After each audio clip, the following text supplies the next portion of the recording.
નમસ્કાર મિત્રો, કેમ છો તમે બધા? સ્વાગત છે તમારું અમારા યુટ્યુબ ચેનલ ધી એસે એજ્યુકેટર્સમાં.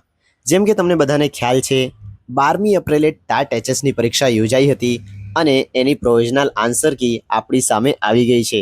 ઘણા બધા મિત્રો તો એવા છે જેઓએ મેરિટની ગણતરી પણ ચાલુ કરી દીધી હશે અને તમારામાંથી ઘણા બધા મિત્રો એવા છે જેઓએ મને મેસેજ કર્યો, વિડીયોમાં કોમેન્ટ્સ કર્યો કે સર, આ પ્રશ્નના જવાબ તો પાઠ્યપુસ્તકમાં અલગ લાગે છે અથવા આ પ્રશ્નના વિકલ્પોમાં તો ભૂલ લાગે છે.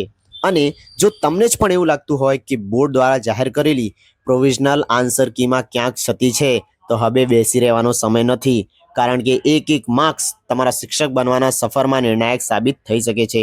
તો આજના ખાસ વિડીયોમાં આપણે વિગતવાર ચર્ચા કરીશું કે કેવા પ્રશ્નોમાં આપણે વાંધા અરજી ઉઠાવી શકીએ, કેમ કે બધા પ્રશ્નો એવા નથી હોતા કે જેમાં વાંધા અરજી ઉઠાવી શકાય, અને કયા એવા મજબૂત પુરાવા છે જે બોર્ડ ક્યારેક નકારી નહીં શકે.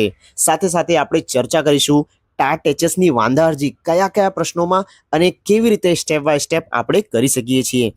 ચાલો તો શરૂ કરીએ આજના વિડીયોને. અને વિડીયો શરૂ કરતા પહેલા, જો તમે અમારા ચેનલ ઉપર નવા છો અને અત્યાર સુધી અમારા યુટ્યુબ ચેનલ ધી એસે એજ્યુકેટર્સને સબસ્ક્રાઇબ ન કરી હોય તો સબસ્ક્રાઇબ કરી લેજો, કેમ કે શિક્ષણ જગતની બધી સાચી અપડેટ તમને અમારા યુટ્યુબ ચેનલ ઉપર મળતી રહેશે. ચાલો શરૂ કરીએ વિડીયોને. આપણો પહેલો પ્રશ્ન તો કે કેવા પ્રશ્નોમાં આપણે વાંધા ઉઠાવી શકીએ છીએ. તો મિત્રો, એવા પ્રશ્નો જેનો જવાબ પ્રોવિઝનલ આન્સર કીમાં જુદો હોય અને પાઠ્યપુસ્તકમાં જુદો હોય, એવા પ્રશ્નોમાં તમે વાંધા ઉઠાવી શકો છો.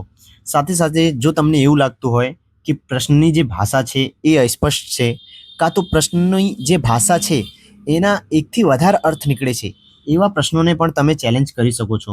અને એના ઉપરાંત જો પ્રશ્નના ચારેય વિકલ્પો તમને ખોટા લાગતા હોય, અથવા તો એક પ્રશ્નના જે વિકલ્પો છે એકથી વધારે વિકલ્પો જવાબ હોય, તો એવા પ્રશ્નોમાં પણ તમે વાંધા અરજી કરી શકો છો.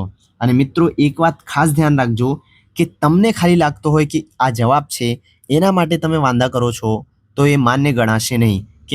કેમ કે તમારી જોડે એ પ્રશ્નના જવાબને પ્રૂફ કરવા માટે સ્પષ્ટ પુરાવા હોવા જોઈએ. વગર પુરાવા જો તમે ક્વેશ્ચનને ચેલેન્જ કરશો તો એ માન્ય ગણવામાં આવશે નહીં. ઘણા બધા મિત્રો એવા હોય છે જે પ્રશ્નને સર્ચ કરી લે છે ગૂગલમાંથી અને એ ગૂગલના સ્ક્રીનશોટ પુરાવા તરીકે મોકલી દે છે. શું ગૂગલના સ્ક્રીનશોટ માન્ય ગણવામાં આવે છે? તો નહીં. ગૂગલના સ્ક્રીનશોટ હોય, કોઈ પણ પ્રાઇવેટ પબ્લિકેશનના પુસ્તકો હોય, આ બધું માન્ય ગણવામાં આવતું નથી. તો પુરાવા તરીકે શું માન્ય ગણવામાં આવે છે? પુરાવા તરીકે તમે રજૂ કરી શકો છો જીસીઆરટી એટલે કે ગુજરાત બોર્ડની પાઠ્યપુસ્તકો, એનસીઆરટીની પાઠ્યપુસ્તકો અને યુનિવર્સિટીના જે સંદર્ભ ગ્રંથો હોય છે એ તમે પુરાવા તરીકે રજૂ કરી શકો છો. આ બધા પુરાવા માન્ય ગણવામાં આવે છે. ચાલો હવે જોઈ લઈએ કે ટાટ એચએસના કયા કયા પ્રશ્નોમાં આપણે વાંધા અરજી કરવી જોઈએ, અને સ્ટેપ બાય સ્ટેપ આપણે જોઈશું કે કેવી રીતે આપણે વાંધા અરજી કરી શકીએ છીએ. ચાલો જોઈ લઈએ. સૌથી પહેલાં તમે ગૂગલ ઉપર જઈને SCB.OCLY ટાઈપ કરીને સર્ચ કરશો એટલે તમારી સામે આ વેબસાઇટ પહેલા નંબર ઉપર આવી જશે, http://scb.ocly.com. આ વેબસાઇટ ઉપર ક્લિક કરશો. ક્લિક કર્યા પછી આનું જે હોમ પેજ છે એ તમારી સામે આવી જશે. આવો ઇન્ટરફેસ આવશે. હવે ઉપર શું દાખલ કરવાનો છે? પરીક્ષાર્થીનો સીટ નંબર. અહીં તમે તમારો સીટ નંબર લખશો અને નીચે બીજા નંબર ઉપર પરીક્ષાર્થીની જન્મ તારીખ, તમારી જન્મ તારીખ દાખલ કરશો.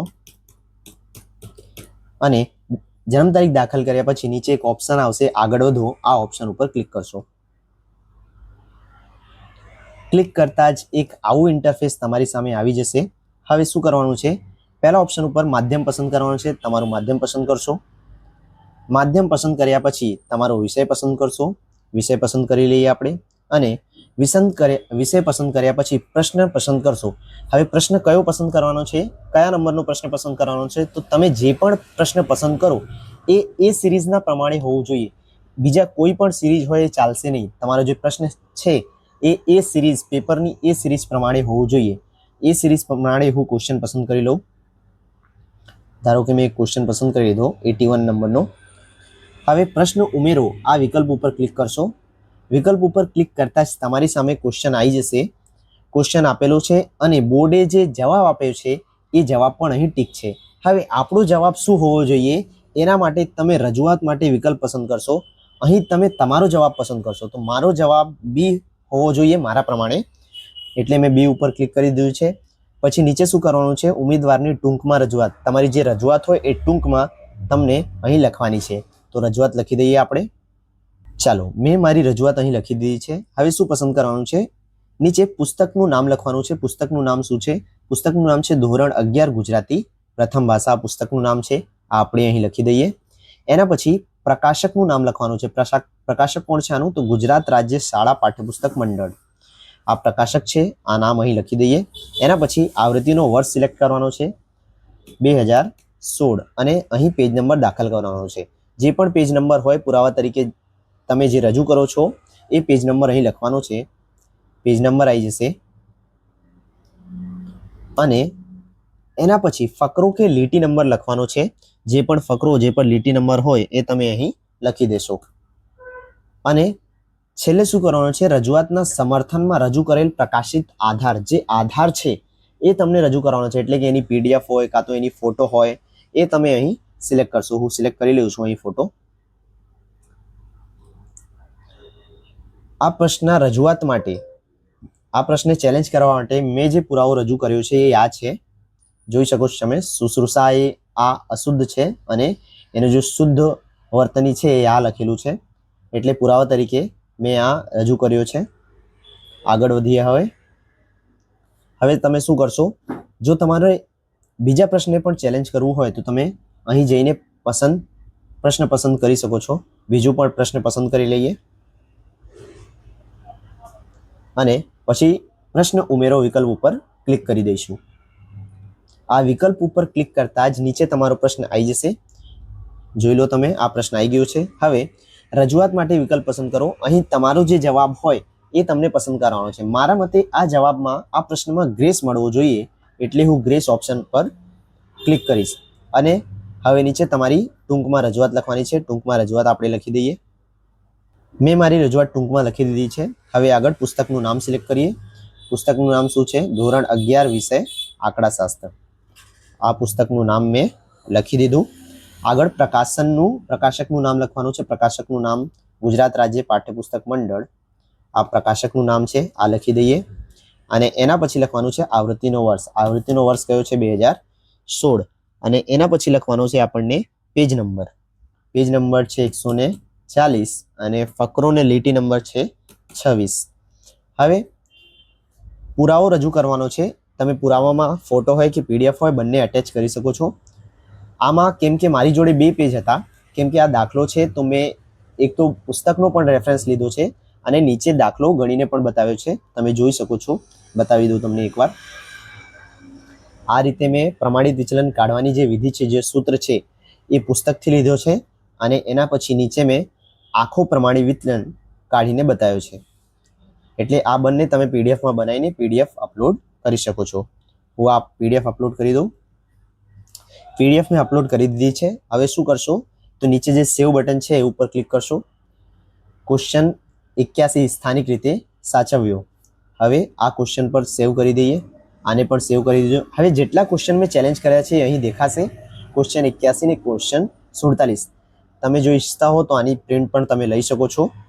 અને એના પછી તમે શું કરશો, જે છેલ્લો ઓપ્શન છે તમામ 2 રજૂઆત સબમિટ કરો, આ ઓપ્શન ઉપર ક્લિક કરી દેશો એટલે તમારી રજૂઆત જે છે એ ફાઇનલી સબમિટ થઈ જશે. ક્લિક કરી દઈએ. સબમિટ થઈ રહ્યું છે.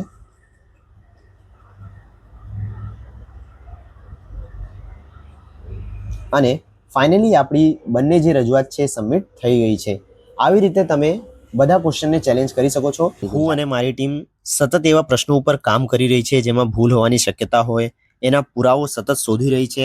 પણ આ બધામાં મારે તમારા સાથની પર જરૂર છે. જો તમારી નજરમાં એવા કોઈ પ્રશ્નો હોય જેમાં ભૂલ હોવાની શક્યતા હોય અને એના સાથે એના મજબૂત પુરાવા પણ હોય તો અમારા જોડે જરૂરથી શેર કરજો. અહીં મારી ઈમેલ આઈડી આપેલી છે. આ ઈમેલ આઈડી ઉપર તમે ક્વેશ્ચનના પુરાવા અને ક્વેશ્ચન જે છે એ ઈમેલ કરી શકો છો. એની સાથે સાથે તમે કમેન્ટ બોક્સમાં પણ અમને ક્વેશ્ચનનો નંબર અને એના પુરાવો જણાવી શકો છો. તો મિત્રો, આ હતો ટાટ HS વાંધા અરજીનો સંપૂર્ણ વિડીયો. જો તમને હજુ પણ કોઈ ચોક્કસ પ્રશ્નમાં ડાઉટ હોય તો નીચે કમેન્ટ બોક્સમાં એ પ્રશ્ન અને તમારી ક્વેરી લખજો. હું ચોક્કસ પ્રયત્ન કરીશ કે તમને સાચું માર્ગદર્શન આપી શકું. તમારા જે મિત્રોએ પરીક્ષા આપી હોય તેમની સાથે આ વિડીયો જરૂર શેર કરજો, કારણ કે કદાચ તમારા એક શેરથી કોઈને 1 માર્ક વધી શકે છે અને એની લાઈવ બની શકે છે. વિડીયો ગમ્યો હોય તો લાઈક કરજો અને આવી જ ઉપયોગી માહિતી માટે ચેનલને સબસ્ક્રાઇબ કરવાનું ના ભૂલતા. મળીએ છીએ આવતા વિડીયોમાં. ત્યાં સુધી વાંચતા રહો, આગળ વધતા રહો. જય હિન્દ, જય જય ગરવી ગુજરાત.